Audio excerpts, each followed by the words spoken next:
The quadratic formula.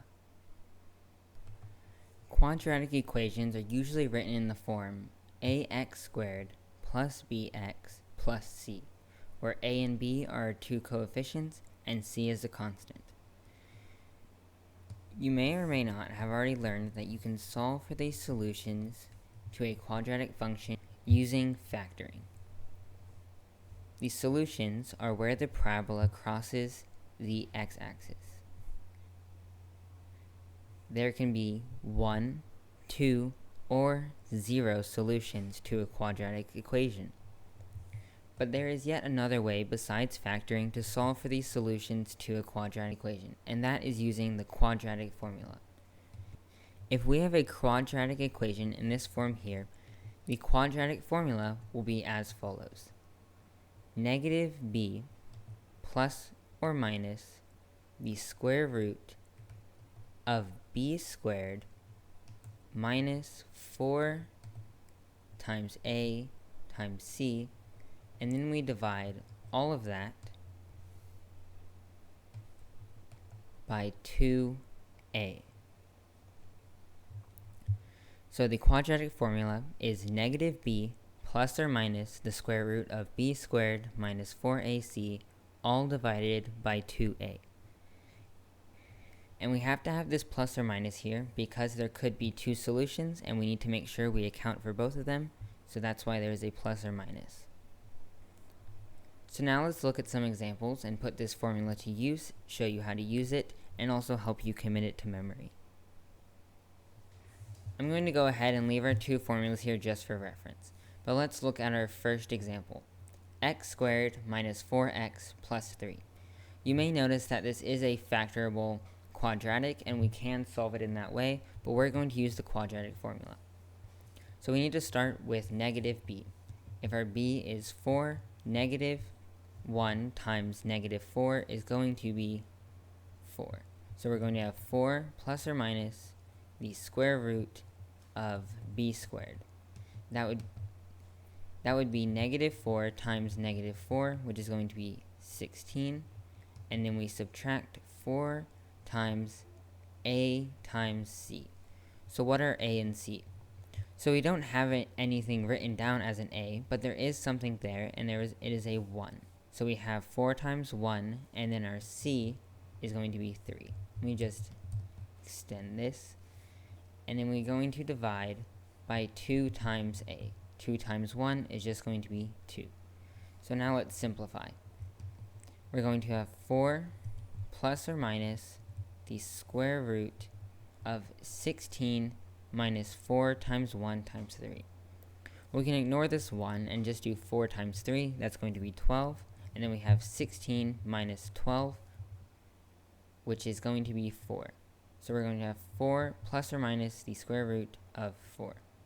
I guess we don't need all of this here. And now we can divide by 2. So this is actually going to be two equations. So let's erase that little minus sign and let's write this again. We're going to have 4.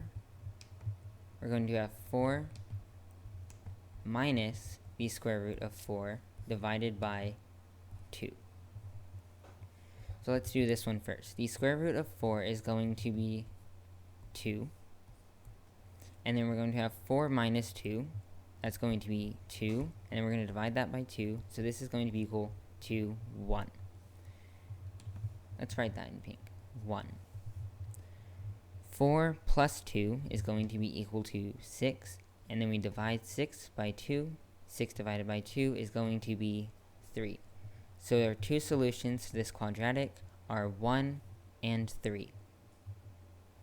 Now let's look at one that isn't factorable. X squared plus 7x plus 3. The first thing we need is negative b. Our b here is 7, so that's going to be negative 7 plus or minus the square root of b squared.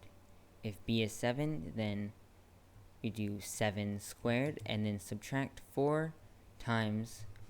So now we need our a, and we went over this in the last problem. Our a is going to be 1, so we're going to have 1, and then we're going to multiply by our c value, which here is 3. And then we're going to divide everything by 2a. 2 times 1 is just going to be 2. So now let's get to simplifying. We have negative 7 plus or minus the square root of 7 squared minus 4 times 1 times 3. 7 squared is going to be 49. And then we have 4 times 3, which is going to be 12. And we subtract 49 minus 12. That's going to be 37. So here we take the square root of 37. And again, I left too much room under the radical. So 7 plus or minus the square root of 37, and then we divide all of that by 2. And again, this is going to be 2 solutions, so let's erase that little minus sign, and let's write it again. Negative 7 plus or minus the square root of 37 divided by 2. And because our equation wasn't factorable, we can't simplify these two expressions anymore. So it's just going to be written like this. Sorry, that's actually going to be a minus. So our two solutions are negative 7 plus the square root of 37 divided by 2, and negative 7 minus the square root of 37 divided by 2. Let's look at one without 1 as the leading coefficient. 3x squared minus 4x plus 7. Here our leading coefficient a is 3. So let's plug this into the quadratic formula to solve for our solutions. Negative b.